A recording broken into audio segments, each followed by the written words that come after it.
qu'en jouant Don Bosco à Lubumbashi, Don Bosco est en train de faire la lièvre de Mazembe. Donc il ne faut pas croire que ça sera aussi facile que ça, venir battre Mazembe ou battre Don Bosco parce que Desampé l'a battu, Veclub l'a battu et moi aussi je le ferai. Il faut faire attention. Donc il faut aller avec toutes les responsabilités et les joueurs qu'il faut faire avec parce que là aujourd'hui, oui, j'ai vu une équipe qui a manqué sa star, qui a manqué son meneur de jeu, c'est ce que je décris. Et très souvent, c'est ce que j'ai décrié quand Roum n'était pas là. Aujourd'hui, Renaissance est rentré dans cette espèce de jouer autour d'un joueur. Moi, je me dis que Renaissance a peut-être droit à des excuses pour ces 2 derniers faux pas parce qu'ils ne se sont pas passés dans de bonnes conditions. Il faut le dire, il y a un mental qui a été un peu dérangé par ces problèmes de déplacement. Contre Mazembe, on l'a vu, c'était le jour même du match, à quelques heures seulement, arrivé à Lubumbashi et puis match après quelques heures. C'est peut-être un mental qui est dérangé. Et aujourd'hui, contre Sangabalenda Mbujimayi, on a vu d'abord un déplacement un tout petit peu pas trop bien en avion et arrivé sur place avec 2 joueurs ou 3 joueurs, le meilleur du club, resté à Kinshasa. C'est peut-être au niveau mental que Renaissance a perdu, certainement. Dans cette question, je pense que je l'ai toujours demandé, imploré ici dans nos émissions, que les équipes doivent avoir des psychologues. C'est ça le rôle d'un psychologue sportif. Il est là pour remonter le moral des joueurs dans plusieurs circonstances. Et là, l'équipe a 2 ans d'existence. C'est tout à fait normal que ces conditions puissent un peu toucher le moral des joueurs. Voyager nuitamment, arriver dans un stade où personne ne vous supporte, personne ne vous appuie, et où l'arbitre, vous pensez être contre vous, c'est compliqué de jouer. Mais c'est ça le football, c'est la réalité du football et en Afrique. Il faut savoir jouer avec cette réalité. Et pour gagner dans cette réalité, vous devez avoir le mental fort. Parce que les grandes équipes, c'est d'abord le mental. Voilà, on t'attend de voir la suite et surtout à la fin de ces dénouements plein de suspense du championnat de la Division 1. Ce sera certainement le 15 juillet, vers mi-juillet, qui va tout se décider. Ce sera en tout cas le moment où on va connaître qui sera champion et qui seront en tout cas le club qualifié côté congolais pour le prochain interclub de la CAF. Voilà qui nous pousse en tout cas à refermer cette page de la Division 1 et ouvrir celle consacrée aux interclubs africains. Oui, les interclubs de la CAF, c'est pour cette semaine. Une semaine hautement importante, surtout pour les clubs qualifiés en Ligue des Champions, les clubs toujours en lice, les clubs congolais en lice en Ligue des Champions, l'ASV Club, qui n'a plus de droit à une moindre défaite ou encore un match nul parce qu'il y a l'obligation et l'impératif de gagner tout le match qui reste parce qu'il faut se qualifier en quart de finale. Exactement. Là, le club n'a plus le droit de se cacher. Vous venez si bien le relever. Le club ne peut même pas faire un match nul. Le club doit tout gagner et avec des scores assez confortables pour espérer aller au prochain tour. Et c'est ce qui va être compliqué. Mais déjà, le club accueille Saint-Georges ce mardi ici, à Kinshasa. Donc c'est l'occasion même pour le club de pouvoir se relancer. Parce que le club certes compte 0 points, mais les écarts ne sont pas aussi grands que ça. Si le club était parvenu à remporter ces 3 prochains matchs, il y a de fortes chances que le club se qualifie. Alors là, déjà, le club, quand on regarde un peu ses dernières sorties, on voit que le club se cherche encore, mais ce mardi, le club n'a pas ce droit-là, il n'a pas le droit de se louper.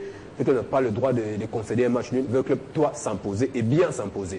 Donc Florent Ibenge doit sûrement trouver un discours comme il sait si bien le faire et surtout parler aux joueurs, leur montrer l'importance ou peut-être bien l'exploit qui reste à faire. C'est parce que si le club parvenait à se qualifier, il y aurait sûrement une dynamique derrière qui peut-être, pourquoi pas, qui mènerait le club vers la finale, qui sait. Mais ça commence déjà dès ce mardi par une victoire avec de la manière et une victoire confortable. Opération remontada au classement pour le club. Exactement. Opération commando, 3 matchs à jouer, 9 points à gagner. C'est ça en tout cas la condition sine qua non pour espérer être en quart de finale. Est-ce possible, Patrick Moukouna?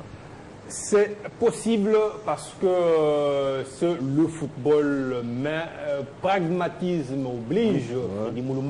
Il faut reconnaître que V-Club n'a pas connu une très belle saison. Je ne pas dire une bonne, mais belle. Parce qu'une saison, lorsqu'elle démarre, on s'est dit que les joueurs viennent d'arriver, il y a un problème d'intégration, ça va donner après 2-3 mois. Mais là, on sent que pendant toute une saison, V-Club n'a pas connu une belle époque où on sent un football champagne, où on sent des choses aller comme sur des roulettes.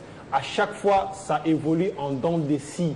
Et ça va des crises, des soi-disant crises, pas crise, il n'y a pas ou pas. Mais le problème, c'est que V-Club n'a pas encore sorti son jeu, son vrai jeu. Jusque-là, V-Club est en train de sauver une saison. Et une saison pour la sauver, c'est d'abord ces interclubs de la CAF. Parce qu'aujourd'hui, du début de ce championnat jusqu'à la fin, V-Club est inefficace offensivement. V-Club n'arrive pas à marquer.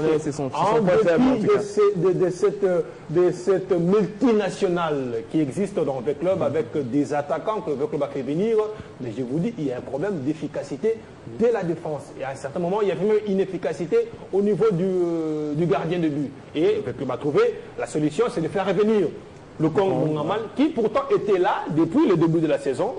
Florent Ibenge a préféré, dans ses choix, faire jouer 2-3 autres gardiens qui ont pêché. Et jusque-là, depuis que le Congo est de retour, je crois que tout le monde est d'accord qu'il devrait être là depuis. C'est peut-être le meilleur joueur de V-Club pour l'instant. Donc je crois que V-Club... C'est la question en tout cas. Est-ce que c'est possible pour V-Club de se qualifier en quart de finale? 3 matchs à jouer, dont 2 à domicile. Je le dis, c'est possible, mais c'est difficile. D'abord, le plus difficile, ce sera de battre Espérance de Tunis, ici, à Kinshasa. Bien que le match soit à domicile. Le club peut venir jouer ici avec complaisance ou encore avec galanterie parce que le club a déjà 10 points. Et avant le match de Kinshasa, il aura joué quelques matchs chez lui à la maison, entre autres Sundowns à domicile. Il peut battre Sundowns et avoir 13 points et se mettre à l'abri. Et si déjà l'équipe est rassurée de finir en première position, et il pourra faire allégeance à l'AS V-Club parce que la logique veut que mon poursuivant ne soit pas le plus coriace parce que de peur qu'on se retrouve avec lui en finale, il faut faire qualifier le plus faible. Vous semblez évoquer une main.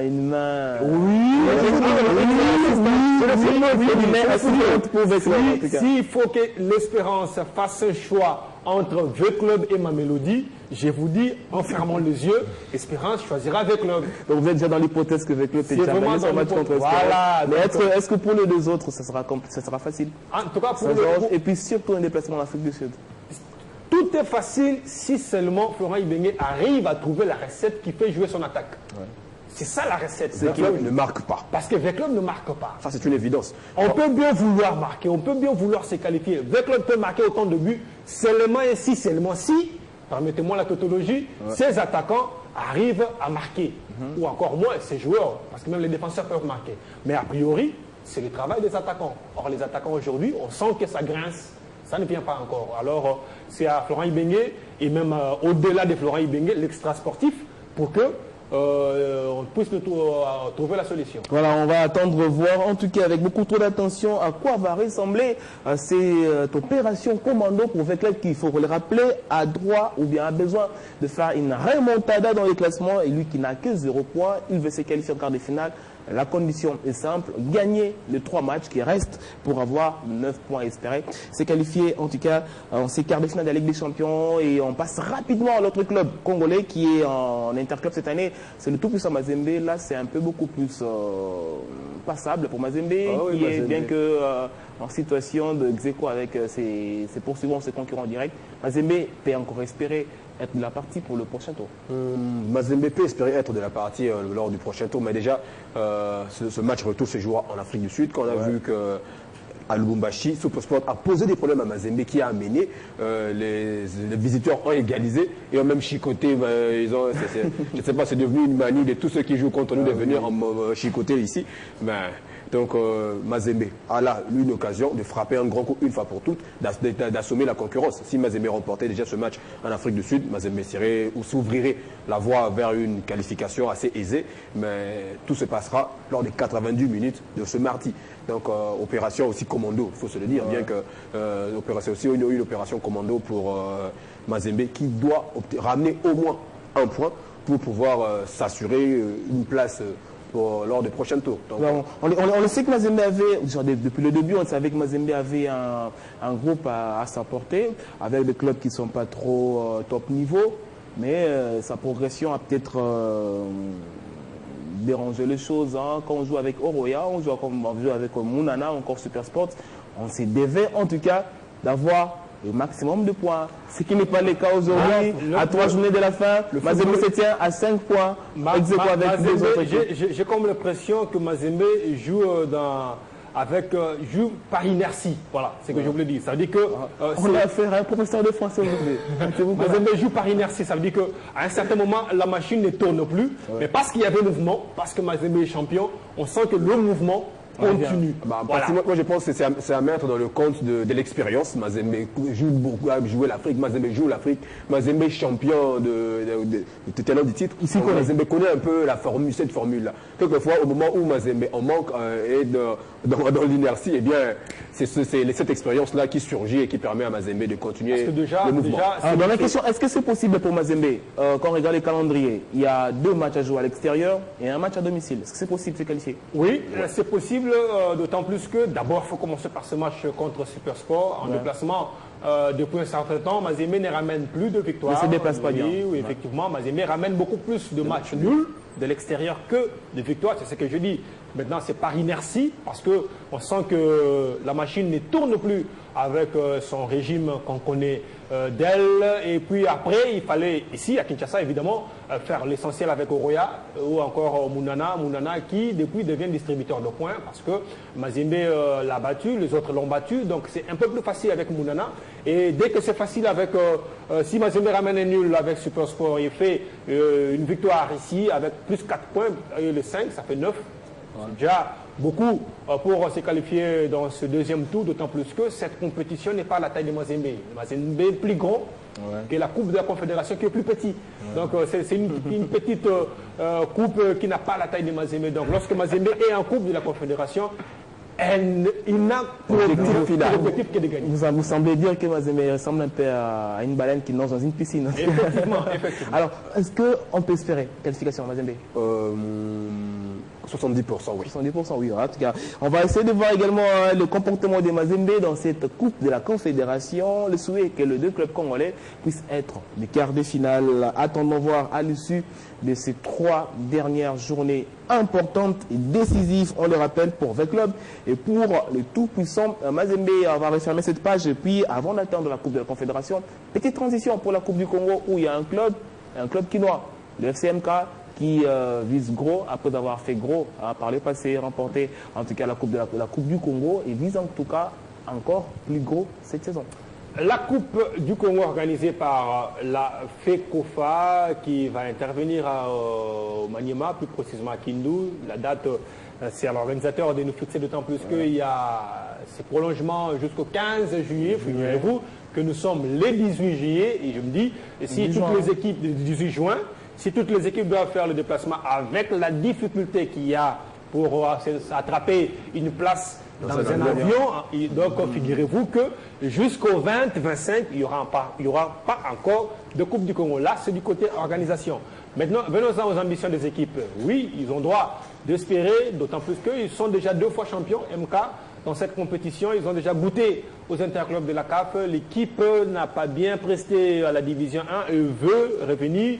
Les ambitions, oui, mais aussi sur terrain, il faut motiver, il faut avoir de bons joueurs et puis il faut savoir qu'il y a Lupopo, il y a Panda, il y a autant d'équipes, il y a Rangers. Donc ça sera compliqué, mais si le président de cette équipe tient à ramener la coupe, eh bien, c'est lui qui veut aller loin.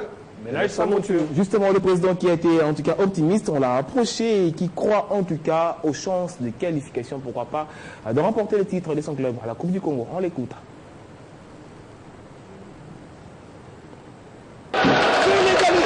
Qualifié à la phase finale de la Coupe du Congo de football, le FCMK de Kinshasa, 2 fois champion de cette compétition, compte empocher le 3e titre, malgré toutes sortes de difficultés. Je me dis, ça fait plus ou moins 12 ans depuis l'existence de MK, et cette équipe a toujours participé à la Coupe du Congo et il l'a remporté 2 fois.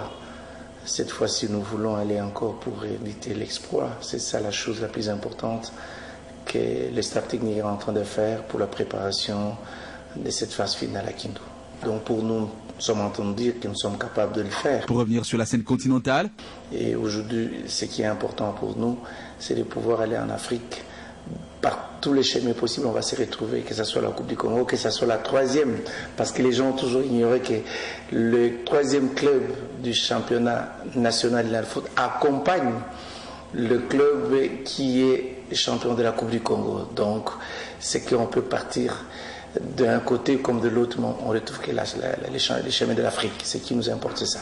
N'ayant jamais visé le titre de la Division 1, le FCMK se veut être le grenier de tous ces clubs qui sont intéressés par ces produits. L'objectif de MK d'abord, ce n'est pas de remporter le championnat national. Ça, il faut que je le dise honnêtement. L'objectif de MK, c'est de pouvoir avoir tous ces enfants que vous voyez aujourd'hui. Je crois que cette équipe est en train de faire la fierté de la République démocratique du Congo. C'est ça ma vision. Il faut envoyer les enfants, il faut qu'ils deviennent professionnels pour venir servir le pays. À quelques mois du lancement de la Coupe du Congo Kindu 2017, cette formation d'Elemba poursuit sa phase préparative pour entamer en pompe ce rendez-vous national.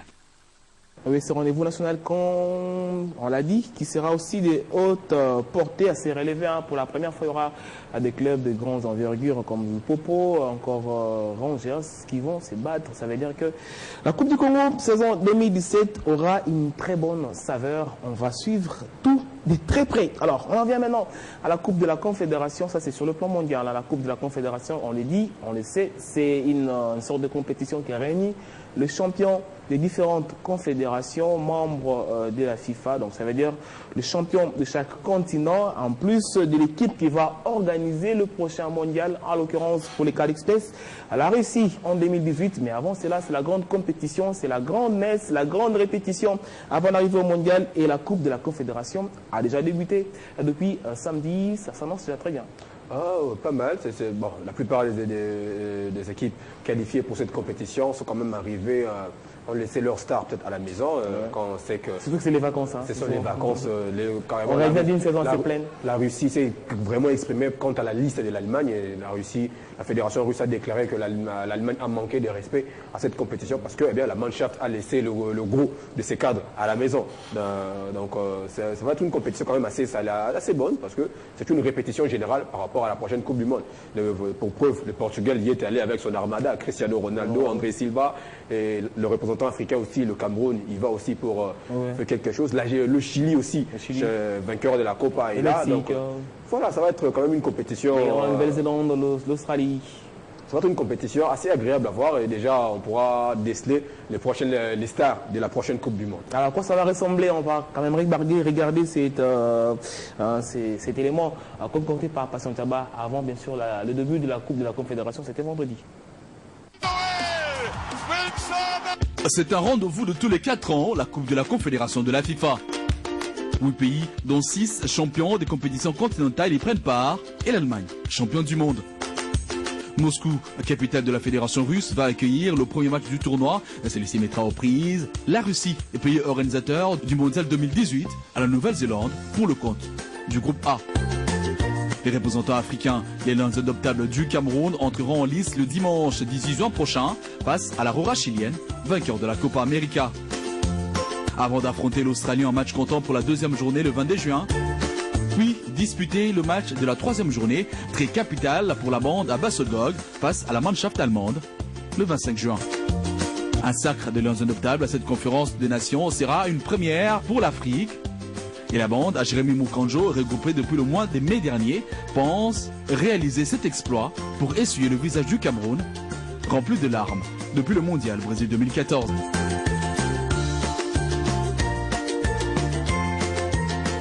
Ah oui, un soutien total au Cameroun, champion d'Afrique qui représente les continents africains et qui espère toujours, et l'Afrique qui espère toujours remporter une place dans cette compétition. C'est vrai, c'est peut-être une compétition de gala, mais ça fait toujours du bien de la remporter. Le Cameroun qui a aussi dit qu'il va jouer en mémoire de Marc-Vivien Foé. On se rappelle, c'était lors de cette compétition en 98, en 2002, je crois, 2003, que Marc-Vivien Foé il est tombé sur l'heure de jeu. Marc-Vivien Foé est parti dans ce match qui opposait le Cameroun face à la Colombie. Oui. Le colosse s'est écroulé et c'était la fin de son périple sur terre. Et je crois que lorsqu'on joue une compétition avec cet tel mental, on devient 2 fois plus fort parce qu'on veut en même temps honorer son pays et l'individu et l'homme qui est parti. Mais le problème, c'est que sur terrain, ça doit dérouler. On sent que depuis un certain temps, le Cameroun a pris du repos. Ce n'est pas la même équipe. Hugo Bross